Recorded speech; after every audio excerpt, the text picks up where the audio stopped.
Nëse hani tost për mëngjes, urgjent duhet ta dëgjonit këtë video.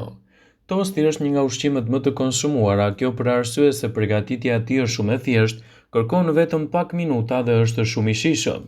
Por mjekët kanë rekomanduar që këtë ushqim ta hiqni nga dieta për shkak të përbërësve të tij. Sallami ose prosciutha që futet te tosti ka 60% mish dhe pjesa tjetër përbërëse të shtuar që dominojnë organizmin. Sipas nutricionistëve, nuk duhet të konsumoni prosciutto ose sallam me të paktën nën 85% mish.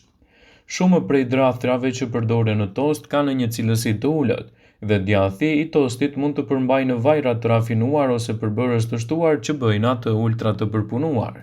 Dhe përdorimi i tyre përmban edhe kripra ose edhe substanca të tjera, të cilët mund të bëhen edhe të rrezikshëm për shëndetin tuaj.